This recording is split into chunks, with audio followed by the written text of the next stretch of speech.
14. NBA players exposed for using steroids. What if I told you that one of the greatest players in NBA history has been called a cheater for years, with zero proof? Tonight on Legends of Black Excellence, we're going straight at one of the most toxic narratives in basketball. The rumor that LeBron James must be on steroids. No hiding, no fence-sitting, just facts versus gossip. Before we break this all the way down, smash that like button, subscribe to join the Legends family, and drop a comment. Do you think the hate is about PEDs? Or about a black man dominating for 20 straight years? Don McLean. When viewers see a title like 14 NBA players exposed for using steroids, the spotlight usually lands on modern names. But the real story starts years earlier with Don McLean. Long before social media debates and Twitter outrage, McLean, a skilled scoring forward and former UCLA star, became the first high-profile example of an NBA player punished specifically under the league's steroid policy. In late 2000, while with the Miami Heat, he was handed a 5-game suspension without pay after a drug test revealed the presence of a banned performance-enhancing substance.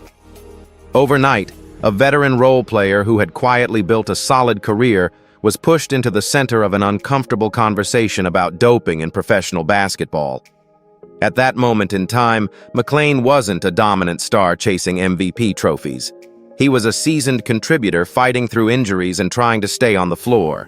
His numbers that season were modest, roughly 7 points and 4 rebounds per game in limited appearances, which made the news feel even stranger to fans.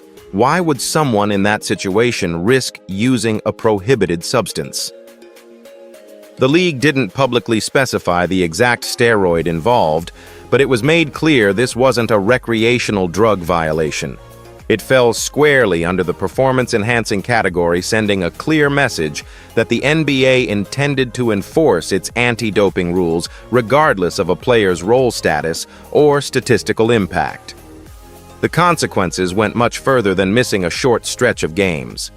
McLean lost salary during the suspension, but the real cost was reputational. Earlier in his career, he had earned the league's Most Improved Player award and produced double-digit scoring seasons showing real offensive talent. After the suspension, however, every discussion of his career carried a new label attached to his name. Even other players didn't quite know how to process it. Some jokingly commented that his physique hardly matched the typical image of a steroid user, which only highlighted how shocking and unusual the situation felt in a league rarely associated with doping scandals at the time. Within the wider narrative hinted at by 14 NBA players exposed for using steroids, McLean's case is the opening chapter. Later on, other athletes would be disciplined for anabolic agents, SARMs, peptides, stimulants, and hormone-related supplements, expanding the list and modernizing the controversy. But the precedent was his. Don McLean's suspension marked the moment the NBA's steroid policy moved from paper to reality, and his name now sits at the foundation of any serious discussion about performance-enhancing drugs in the league. A reminder that one positive test can permanently reshape how a career is remembered. Tristan Thompson. Tristan Thompson's name hitting the suspension list in early 2024 stunned a lot of fans, who mostly associated him with hustle plays, offensive rebounds, and that 2016 title run in Cleveland. On January 23, 2024, the NBA announced that Thompson was suspended 25 games without pay for violating the league's anti-drug program.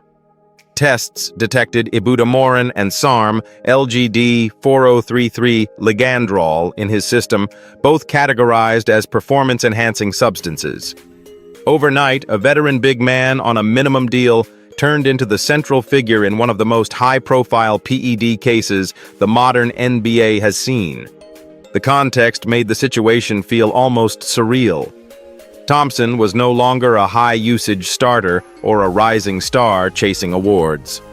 Back with the Cavaliers on a modest contract, he was averaging around 3.8 points and 3.9 rebounds in limited minutes, valued more for energy, leadership, and experience than for dominating stat lines. That contrast, relatively small on-court production versus the seriousness of the substances involved, sparked a wave of commentary and memes.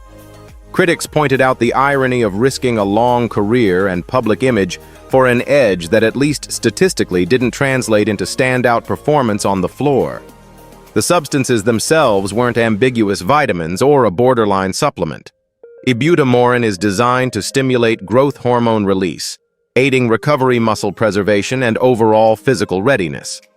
LGD-4033 belongs to the class of selective androgen receptor modulators compounds developed to mimic some of the muscle-building and bone-strengthening effects of testosterone without being traditional anabolic steroids. In anti-doping codes, however, the distinction is irrelevant. Both are squarely prohibited. Under the NBA's joint policy, intent or alleged ignorance doesn't erase responsibility. Once a banned agent is confirmed in a player's body, the suspension is automatic and the record permanent. Financially, the penalty meant forfeiting roughly 3 months of pay, estimated at over $700,000 from his veteran minimum salary. Reputationally, it was even more costly. Thompson had built his image as a hard-working role player who thrived alongside stars like LeBron James, anchoring the glass and doing the dirty work in the playoffs. After the suspension, every discussion of his legacy carries an extra line: a 25-game ban for performance-enhancing drugs. In the wider conversation about NBA players exposed for using steroids and related substances, his case stands out as a modern example of how even established veterans, not just young prospects looking for a breakout, can see their entire narrative rewritten by a single failed test. Wilson Chandler. Wilson Chandler's story sits right in the heart of any discussion about 14 NBA players exposed for using steroids and PEDs. In the summer of 2019, the veteran forward signed a 1-year deal with the Brooklyn Nets, expected to bring stability and experience to a front court waiting on Kevin Durant's recovery. But on August 29, 2019, the NBA announced that Chandler had been suspended 25 regular season games without pay for violating the NBA-NBPA anti-drug program. The test detected ipamorelin, a growth hormone-releasing peptide classified as a performance-enhancing drug under league rules, firmly placing his name on the list of players officially caught by the system. For context, Chandler wasn't coming off an all-star season. The year before split between the Philadelphia 76ers and Los Angeles Clippers, he averaged about 6.0 points and 4.2 rebounds over 51 games, a far cry from his peak years as a versatile scorer in Denver. Still, Brooklyn saw him as a useful two-way wing who could defend multiple positions and hit open shots. Instead, the suspension immediately sidelined him for roughly the first 2 months of the 2019-20 campaign, turning what was supposed to be a low-risk veteran signing into a small, early-season crisis for a team reshaping its identity. Chandler responded with a public statement that became central to how his case is remembered. He explained that during rehab for an injury before signing with the Nets, he had been prescribed a treatment that included small doses of a substance recently added to the banned list, and that neither he nor his doctor realized ipamorelin was prohibited.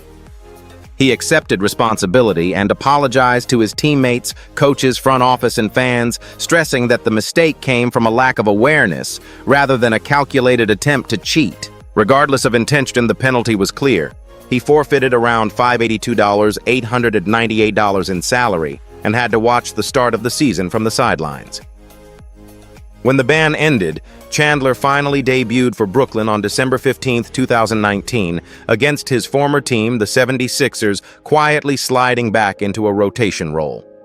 But in the bigger picture of NBA players exposed for using steroids and related enhancers, his case underscores a harsh reality. Even a veteran with modest box score expectations can see his name permanently attached to the PED conversation. Wilson Chandler went from reliable role player to one of the rare documented PED suspensions in league history, a reminder that in modern basketball, every injection and prescription carries a risk that can't be erased once the test comes back positive. DeAndre Ayton. DeAndre Ayton's inclusion in any list titled 14 NBA players exposed for using steroids comes with a twist. He wasn't caught with a classic anabolic compound. but with a banned diuretic that the league treats the same way.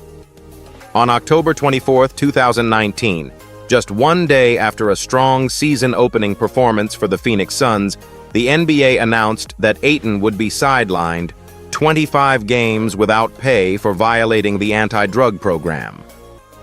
The substance flagged was a diuretic commonly used to shed water weight, and more importantly, in anti-doping terms, to dilute or mask other drugs in the system. Under the collective bargaining agreement that's automatically handled as a performance-enhancing violation, even if no steroid is directly detected.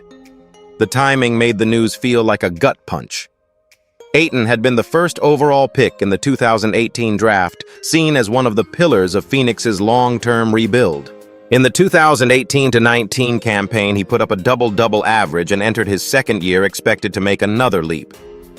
Instead, after dropping 18 points, 11 rebounds, and 4 blocks in the opener, he was abruptly removed from the lineup.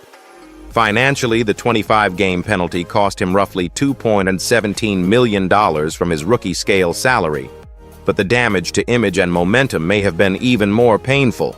A young franchise center suspended before his career truly hit stride. Ayton's camp quickly pushed back in the only way the rules allow. He insisted the result came from unintentional ingestion, apologized to the organization and fan base, and the Players Association pursued arbitration in an effort to soften the blow. The union argued that there was no evidence of a masking attempt or deliberate cheating, and for a brief moment there was hope the punishment might be reduced. In the end, the agreement left the length at 25 contests, but prevented any possibility of a harsher sanction. The central message from the league remained untouched. The player is ultimately responsible for anything detected in his body, regardless of intent or source. Within the broader narrative of NBA players exposed for using steroids and related banned aids, Ayton's case illustrates just how unforgiving that framework is. He was not a fading veteran clinging to a roster spot, but a recent #1 pick already productive and central to his team's future. Yet a single positive test for a diuretic instantly shifted the conversation from potential and development to trust and credibility. Even after returning to the floor and rebuilding his on-court reputation, that 25-game suspension remains part of his story, a reminder that in today's NBA, one misstep with a prohibited substance can follow a player far longer than the games he actually misses. John Collins. John Collins is one of the clearest modern examples when people talk about NBA players exposed for using steroids and growth-related enhancers. On November 5, 2019, the league announced that the Atlanta Hawks forward had been suspended 25 games without pay after testing positive for growth hormone-releasing peptide 2 GHRP2, also known as pralmorelin. This compound is designed to stimulate the release of growth hormone, helping with recovery, muscle development, and body composition. Exactly the kind of advantages anti-doping rules are built to prevent. At the time, Collins was just 22 years old in his third season and already a core piece of Atlanta's future. Before the ban, he was off to a strong start to the 2019-20 season, averaging about 17.0 points and 8.8 rebounds over his first 5 games, leading the team on the glass and ranking as their second leading scorer. The suspension hit not only the Hawks' rotation, but also their long-term development plan around a young duo of Trae Young and Collins. Financially, the penalty cost him roughly $610,000 from a salary in the $2.7 million range, a painful chunk for a player still on his rookie contract. For a rebuilding franchise, suddenly losing its main interior finisher and lob threat for 25 games meant reshuffling roles, leaning more on inexperienced bigs and accepting a serious competitive downgrade. Collins did not stay silent. In a public statement, he apologized to teammates, the organization, and fans, and insisted he had always been careful about what he consumed. He said he had taken a supplement that, unbeknownst to him, was contaminated with the banned peptide and announced plans to appeal through arbitration with the players' union. That explanation mirrors many other PED cases across sports, but under the NBA's strict liability framework, the key fact remains simple. Once a prohibited substance is found in your system, you are held responsible regardless of intent or knowledge. The appeal could clarify context, but it could not erase the failed test itself. What makes John Collins stand out in the broader story of 14 NBA players exposed for using steroids and similar performance aids is what happened after. When his suspension ended in late December 2019, he returned with impact, dropping 27 points and 10 rebounds in his first game back, and continuing to post strong numbers for the rest of the year. In 2021, he secured a 5-year, $125 million contract, proving that a PED suspension does not automatically end a promising career. Even so, that 25-game ban is now permanently woven into his narrative. A reminder that one misstep with a growth hormone peptide can sit next to your best seasons and biggest contracts in the way fans remember you. Hedo Turkoglu's name adds real weight to any list titled 14 NBA players exposed for using steroids, because his case involves a classic old-school anabolic drug. On February 13, 2013, the NBA announced that the Orlando Magic forward had been suspended 20 games without pay after testing positive for methanolone, better known in bodybuilding circles as primobolan. Unlike some of the gray area supplements and peptides that show up in other cases, methanolone is a straight anabolic steroid designed to boost muscle mass and strength. Hearing that a veteran playmaker best known for clutch shots and point-forward skills had this in his system immediately set his situation apart from many modern PED stories. Context made it even more striking. By that time, Turkoglu was deep into his NBA journey, a 12-year veteran whose best years, especially his first stint with Orlando, were already behind him. During the 2012-13 season, he was battling injuries and putting up very modest numbers around 2.9 points and 2.4 rebounds per game, far from the versatile offensive engine he once was. That contrast between the seriousness of the substance and the limited production on the court led many fans to ask, was the risk even remotely worth it? Instead of reviving his game, the positive test became the defining moment of his late career. Turkoglu publicly addressed the situation and didn't hide behind silence. He explained that during the off-season, he had been dealing with a shoulder injury and took medication provided by a trainer in Turkey, claiming he did not realize it contained a banned steroid. He described it as a mistake, said he took something he shouldn't have, and apologized to the Magic organization teammates and fans.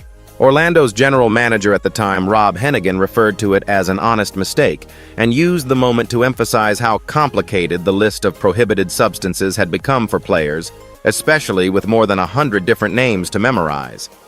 The consequences, however, were brutal. Financially, the 20-game ban cost Turkoglu close to $3 million in lost salary. From a career standpoint, it effectively marked the beginning of the end of his NBA run with Orlando, eventually waiving him in early 2014.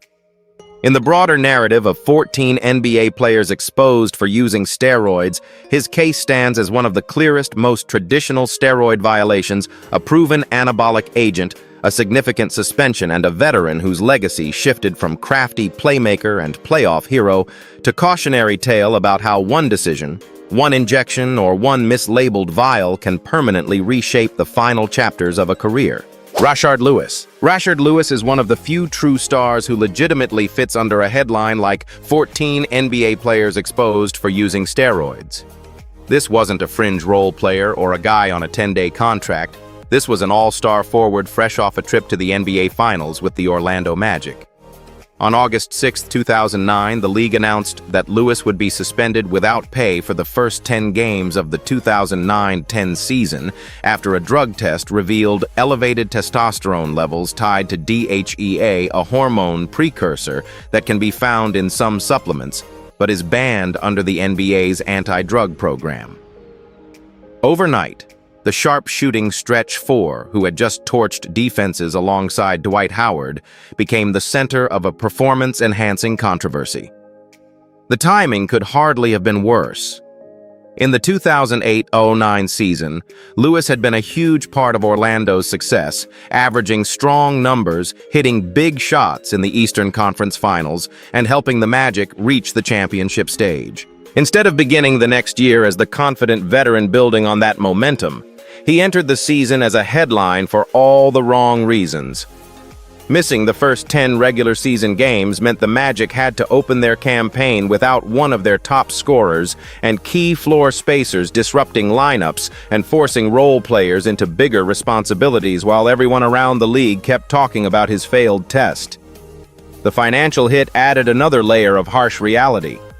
With one of the larger contracts in the NBA at the time losing 10 games worth of pay cost, Lewis roughly over $1.5 million in salary.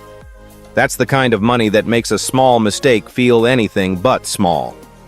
In a public statement, Lewis acknowledged that he had taken an over-the-counter product late in the previous season without realizing it contained a banned substance. He accepted the punishment, apologized to his team and fan base, and framed it as a lesson in how even something bought off a shelf can derail a career if you don't check what's inside. When the suspension ended and he finally returned to the court, Rashard Lewis still had big shots left to hit, and eventually added a championship ring to his resume in Miami.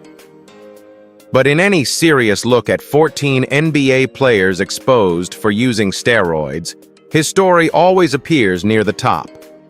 He represents the uncomfortable truth that PED-related violations in the league aren't just a footnote reserved for bench players. They can reach into the very heart of contending teams and stain the legacy of players talented enough to succeed without ever needing to gamble on a banned boost. O.J. Mayo. O.J. Mayo's name fits uncomfortably well under the headline, 14 NBA players exposed for using steroids, even though his case technically centers on a hormone precursor rather than a classic anabolic. On January 27, 2011, the NBA announced that the Memphis Grizzlies guard had been suspended 10 games without pay after testing positive for DHEA dehydroepiandrosterone, a substance that can boost testosterone levels and is banned under the league's performance-enhancing drug rules. For a former high school prodigy and lottery pick who entered the league with star expectations, that single press release instantly shifted the storyline around his career from promise and scoring ability to questions about judgment and professionalism. The explanation he offered quickly became one of the most talked-about parts of the scandal. Mayo claimed that the positive test came from an energy drink he purchased at a gas station, saying he had no idea it contained a prohibited ingredient. He declined to reveal the brand, citing confidentiality, which only fueled more skepticism. The league treated the result as a PED violation because DHEA is categorized as a hormone-related performance enhancer, not as a recreational drug. Financially, the ban cost him an estimated $400,000 from his roughly $4.4 million salary that season, a staggering price for what he presented as a careless supplement choice rather than an intentional doping program. What made Mayo's case especially damaging to his image was everything around it. This wasn't his first brush with controversy. He had already been linked to NCAA violations at USC, and earlier in that same 2010-11 season had gotten into a well-publicized confrontation with teammate Tony Allen over a card game debt during a team flight. To many observers, the positive test didn't look like an isolated lapse. It felt like another entry in a growing pattern of poor decisions. Fair or not, once a player is caught under the NBA's PED umbrella, every previous misstep starts to look like another piece of the same puzzle, and Mayo's reputation took a hit that went far beyond the 10 games he physically missed. The story didn't end there either. In 2016, Mayo was handed a 2-year dismissal from the league under the NBA's drugs of abuse policy, separate from the performance-enhancing category, but devastating for his chances of returning. Together, those sanctions turned him from a potential long-term star into a cautionary tale. In the broader narrative of 14 NBA players exposed for using steroids, O.J. Mayo's DHEA suspension stands as a clear reminder that one harmless drink or unresearched supplement can cost hundreds of thousands of dollars, stain a career, and when paired with other off-court issues, help push a once-hyped talent completely out of the league. Matt Geiger. Matt Geiger is one of the quieter names on any list called 14 NBA players exposed for using steroids, but his case is historically important. A 7-foot center known for toughness and hard fouls more than flashy scoring, Geiger spent most of his career as a solid role player for Miami, Charlotte, and Philadelphia. Then, during the 2000-01 season, while with the 76ers, he became one of the first players ever sanctioned under the league's steroid policy. The NBA announced that Geiger would be sidelined for 2 games without pay after a test detected a banned performance-enhancing substance, officially classifying his violation under the steroid section of the anti-drug program. What made the incident particularly striking was the timing. Geiger had just returned from a long absence due to knee problems, including arthroscopic surgery, and was trying to rejoin a team chasing the top of the Eastern Conference. In his first game back, he logged 12 minutes, scored 8 points, and grabbed 3 rebounds, and then immediately disappeared from the lineup again. This time not because of injury, but because of a suspension. Statistically, his season numbers were modest, around 6.1 points and 4.0 rebounds per game, so the idea of a bench big man being caught up in a steroid case felt jarring to many fans, who usually associate such scandals with stars chasing awards or contracts. Geiger released a detailed statement that still gets quoted when people talk about early NBA PED cases. He said the product that triggered the positive test was a supplement he had been using before the league added it to the forbidden list. According to his explanation, the NBA later updated the catalog of banned substances and informed players. When he realized the item he'd been taking was now prohibited, he stopped. The problem, he said, was that the compound stayed in the body for a long time, so when he was tested under the updated rules, residual traces showed up and led to discipline. He apologized for the embarrassment and accepted the league's decision while carefully framing the episode as a regulatory change, catching up with past usage, rather than deliberate cheating after the ban. In the larger picture of 14 NBA players exposed for using steroids, Geiger represents the early awkward stage of the league's anti-doping era. His name doesn't carry the fame of later All-Stars, but his suspension helped establish the reality that the NBA's steroid rules were no longer theoretical. Even a backup center returning from surgery could be flagged, punished, and publicly labeled as a violator. That brief 2-game absence, small on the schedule, marked a turning point from then on. Players knew that supplements rule updates and testing windows could collide in ways that might brand them forever as part of basketball's performance-enhancing drug history. Soumaila Samake. Soumaila Samake is one of the most fascinating and tragic figures you'd find under a headline like 14 NBA players exposed for using steroids. Unlike some modern stars caught with designer drugs and cutting-edge peptides, his story feels like a clash between a global league and a player still navigating language culture and the fine print of Western sports medicine. A 7'1" center from Mali, Samake arrived in the NBA as a raw project bouncing between teams before landing with the Los Angeles Lakers. On November 12, 2002, everything changed. The league announced he had tested positive for nandrolone, an anabolic steroid, and handed him a 5-game suspension under its steroid policy, making him one of the earliest international players publicly punished for a PED violation. What made his case stand out was how it started. During training camp with the Lakers team, doctors reviewed the supplements Samake was using and realized one of them might contain a banned ingredient. Instead of trying to sweep it under the rug, the organization actually reported it to the NBA themselves. The league's testing confirmed nandrolone in his system and the suspension followed. On the court, Samake's role was tiny. He was averaging barely a couple of points and rebounds in limited minutes, so the idea of him being caught for steroid use felt almost surreal. Here was a fringe rotation player fighting just to stay in the league, suddenly branded a steroid case in a league that rarely saw such headlines. Samake's explanation highlighted just how messy these situations can be. He said the substance came from an over-the-counter supplement he'd taken during off-season workouts in Miami, and that nandrolone was not listed on the label. Add in his limited English, and the fact that he'd grown up far from the world of NBA compliance meetings and thick banned substance manuals, and you can see why teammates viewed it as a genuine misunderstanding. Even Shaquille O'Neal publicly defended him, calling it an honest mistake by a player simply trying to get stronger, a rare show of solidarity from a superstar on behalf of a deep-bench big man. Yet the system is unforgiving. Regardless of intent, the positive test went on record. The 5-game suspension cost him a chunk of his modest salary, and his already fragile NBA foothold crumbled shortly afterward. Samake played only a total of 47 games in the league before his career shifted overseas.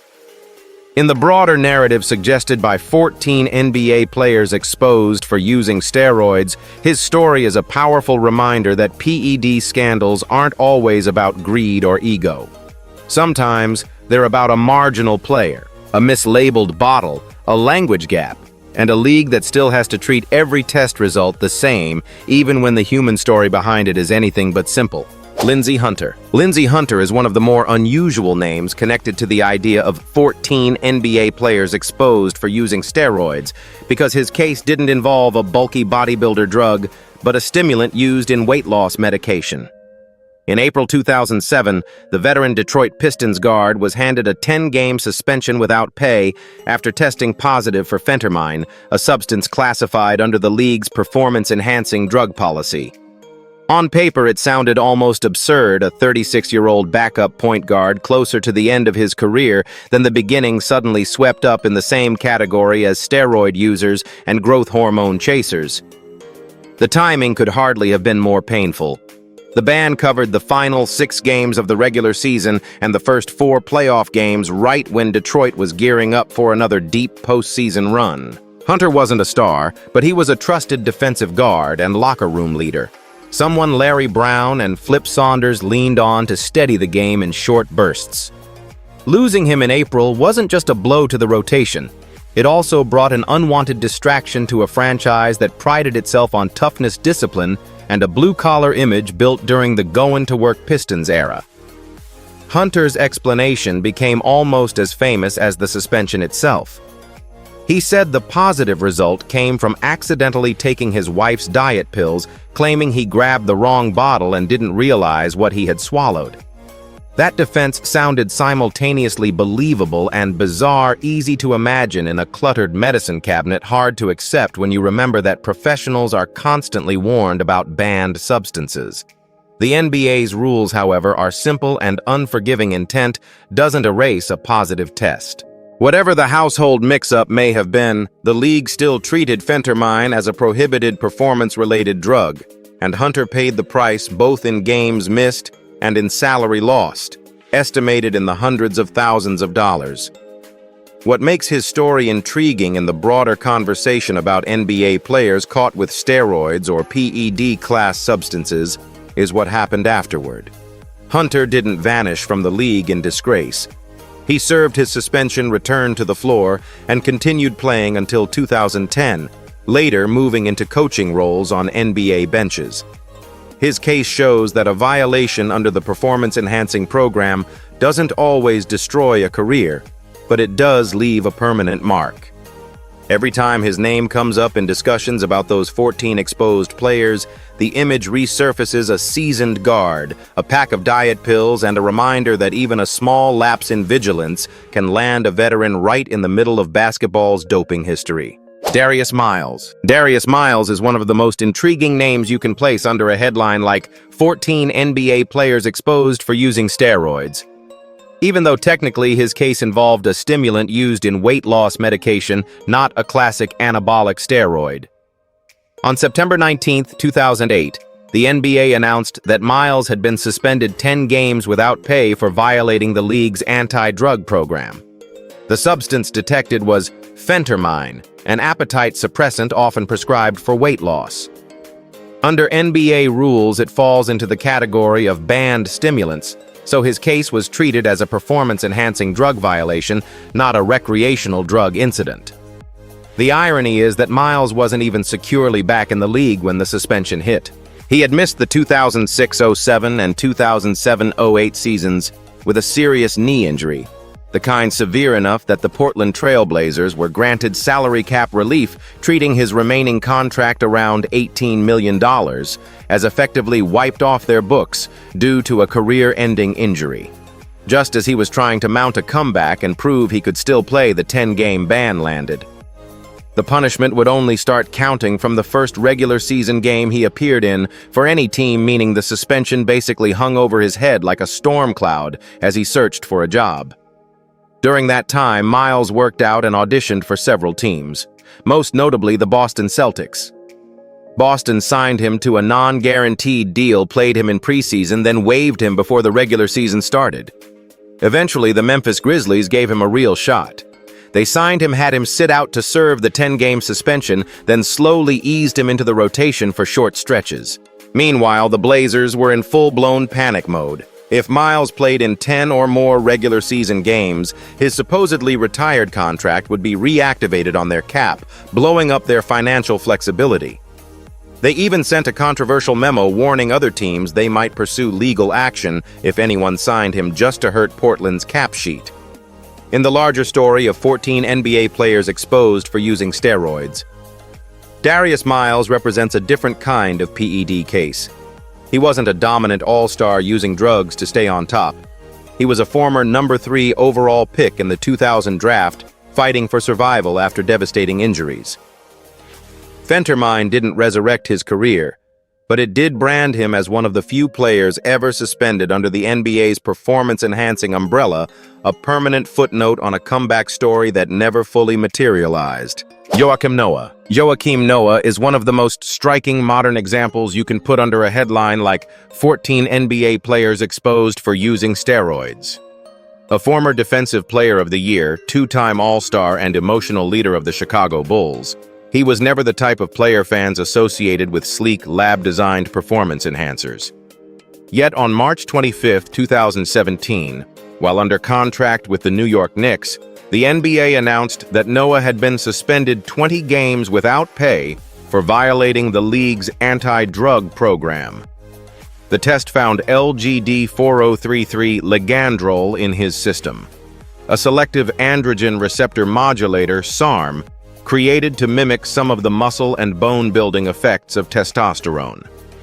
The context made the story feel almost cruel. Noah's body had already started to betray him. He was dealing with knee issues, had surgery on his left knee in late February 2017, and had also suffered a hamstring injury. He wasn't dominating games in New York. He was fighting just to stay healthy and justify a big contract. The suspension covered the final 8 games of the 2016-17 season and the first 12 of 2017-18, and the financial penalty was steep, roughly $3 million in lost salary. For the Knicks, it was another blow in a chaotic era. For Noah, it was a public stain added on top of injuries and declining play. Noah didn't try to deny what had happened, but he did try to explain it. He said he had taken an over-the-counter supplement during his rehab process and did not realize it contained a banned SARM. The league noted that he was fully cooperative and that there was no evidence he had intentionally tried to cheat. But under the NBA's strict liability system, that distinction doesn't change the outcome. If a prohibited substance is detected, the player is responsible no matter how it got there. The nuance might shape public sympathy, yet the record still reads the same: a 20-game suspension for a performance-enhancing violation. In the wider narrative of 14 NBA players exposed for using steroids and related compounds, Joakim Noah's case hits hard because of who he was before it happened. This wasn't a fringe player desperately clinging to a roster spot. It was a former anchor of an elite defense, someone whose game was built more on heart IQ and effort than raw explosiveness. That's exactly why his suspension is so often cited. It shows that even respected veterans with established reputations and big contracts can see their legacy complicated in an instant by one misjudged supplement during the wrong phase of their career. LeBron James. When LeBron James's name comes up in conversations about 14 NBA players exposed for using steroids, There's one crucial distinction that has to be made right away. LeBron has never been suspended, punished, or officially proven to have used performance-enhancing drugs. There is no public record of a failed test, no NBA announcement of a violation, and no formal sanction from any governing body. All the noise around him lives in the realm of rumors, opinions, and speculation, not documented facts. So why does his name keep getting dragged into PED conversations? Mainly because of how unusually long and dominant his career has been. Playing elite basketball for 2 decades, staying near the top of the league into his late 30s, rarely missing big stretches of time. That combination naturally makes some people suspicious in a modern sports culture that has seen legends in other sports fall to doping scandals. A few vocal figures have added fuel to that fire. Former UFC fighter Chael Sonnen has claimed they shared the same Drug Guy podcasts have tossed out "LeBron is on steroids" lines half-jokingly, and fitness personalities have speculated based purely on his physique, endurance, and recovery. But speculation is not evidence. The NBA has a collective bargaining-backed drug testing program that includes multiple random tests during the season and the off-season, plus specific testing for HGH and other PEDs. Positive tests automatically lead to public suspensions, and those punishments are announced by the league office. In over 20 seasons through different teams and eras, LeBron has never been listed on one of those reports. Even when his name was briefly brushed against broader doping investigations from outside basketball, nothing concrete ever emerged tying him to PED use. That's why, if you're writing honestly around a theme like 14 NBA players exposed for using steroids, LeBron simply doesn't belong in the same group as players who actually tested positive and served bans. At most, he fits into a separate, clearly labeled category: superstars who have faced PED rumors but have never been caught or proven guilty. Anything beyond that crosses into fabrication. As of now, the only accurate statement is this: the accusations exist, but the evidence does not. On Legends of Black Excellence, we are closing this debate clearly and respectfully. LeBron James does not belong in any exposed for steroids conversation. Rumors, jokes, and speculative hot takes are not proof, and after 2 decades in a strict testing system, there has been zero official evidence of PED use. His longevity, strength, and consistency are extraordinary, but greatness doesn't automatically equal cheating. On this channel, we honor black excellence by separating facts from gossip, and the facts are simple until real evidence appears. LeBron's legacy stands as earned, not enhanced. Debate over.